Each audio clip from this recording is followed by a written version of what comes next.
Hello, this is Tracy Kaywood with the Property M.O.B, makers of Badass Investors, and it's been a while since I've seen you guys. I've had a lot of stuff develop since the last video I've done, which gosh was probably almost a year ago, but I've opened my own company, Kaywood Realty, which is a real estate investor and brokers kind of combined. It makes for a very creative type of business model, so very excited about that. In the process of recruiting agents and trying to get, at least 5 agents in the office right now to handle the leads that are coming in. But I wanted to do this video because I've got some questions from Gail in Texas, and I told her that I would answer them via video. So here we go. She says, oh, I just messed my nail up, just painted them. So anyway, do you put an option fee on your purchase and sale agreement for the inspection period? If so, how much? In the state of Florida, Gail, there are no binder deposits required, only the agreement to buy. That's your consideration in the state of Florida for a purchase and sale agreement. An option fee is something different. In the state of Florida, it's $100 mandatory minimum for an option to be considered valid. So an option to purchase is different than a purchase and sale agreement. If I do an option, yes, $100 is required. If I do a purchase and sale, I usually don't put any binder deposit up if I'm dealing with a private owner.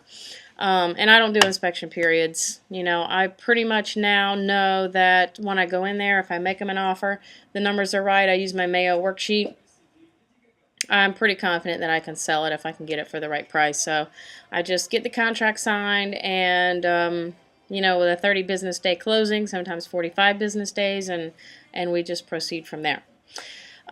She says, when do you put the earnest money on the agreement?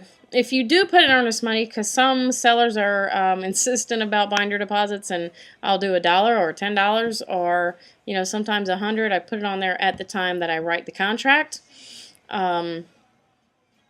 And you have, inspection period questions. I don't use inspection periods. I know that's kind of a clause to get out of the contract. But in the state of Florida, if you don't perform on the contract, you lose your binder deposit. So that's, I lose the binder that I don't give them. How do you normally do it, or what do you suggest for a newbie first-timer? Check with your laws in the state of Texas and see if a binder deposit is even required. 90% of the time, the sellers don't even ask me for a binder deposit.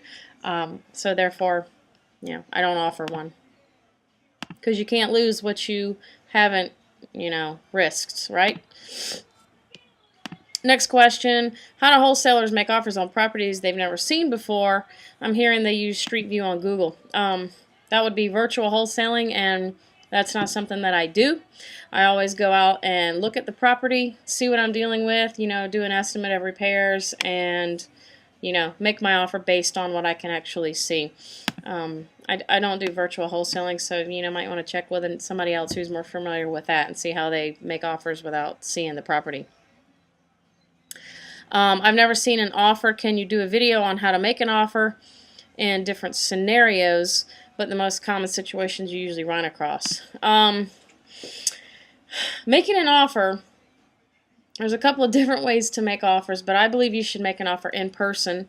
It's kind of hard for people to say no when you're face-to-face with them, or their objections are a little different than if you do it by email or over the phone. That's kind of a chicken out way to make an offer, but sometimes you have to if they're out of town.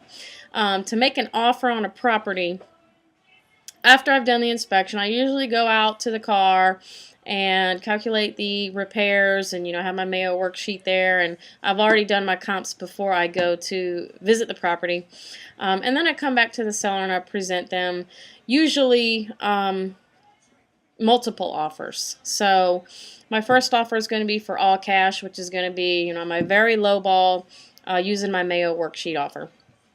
And then secondly, it's going to be some money down, monthly payments, and then my third offer will be the highest purchase price for no money down and monthly payments. So I always offer them 3 different offers, and I present it on paper. I have a little sheet of paper that I write down all 3 offers so they can see it in writing, and I leave that with them if they're not ready to sign right now. So They got a low offer for cash, a medium, middle of the road offer for some cash now with monthly payments, and then the highest offer would be for no cash down and monthly payments, because I'll take any of the three. If they want to let me purchase the property for, if it's worth 50 and I can buy it for 40, with no money down, but they'll take payments of $200 a month over 10 years with a balloon at the end, I'll gladly do that, and I can easily sell that contract, or hold that property and do a lease option or rent it out, or whatever I want to do with it at that point. So I'll make 3 offers and let them decide. That's how I lay it out. I usually lay it out on the table, uncovering one offer at a time, starting with the lowest offer first. That's with cash. Tell them the pros and cons of that. We close quickly. It's as is, no repairs, no lender involved, just straight cash. And then explain the second, explain the third. The third is really what I want them to take most of the time, because I want to be able to, control these properties for very low payments, and investors like that. I have my different choices of what I can do at that point. Sell the contract off or buy it myself and hold it. So make sure you put your offers in writing. If they're not, and then, once you're done, you have to ask them, which one do you prefer? Show them the offers that's on the table and ask them, which one of these offers works best for you?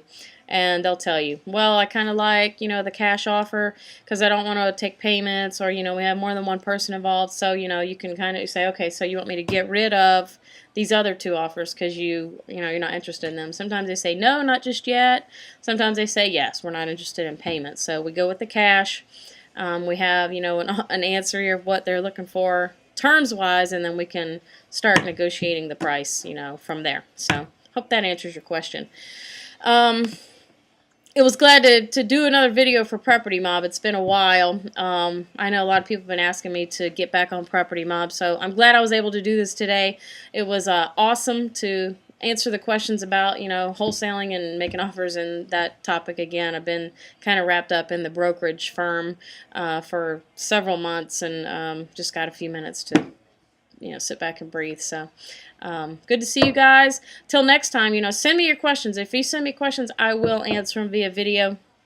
And there are a couple of broken links on the website. The assignment of contract, I think, is missing. I'm going to fix that, and the link to the Yellow Letters Complete website, I'll make sure that's taken care of too. So hopefully, Gail, I answered everything for you. You guys have a great day, and I will see you next time on the Property M.O.B. Take care.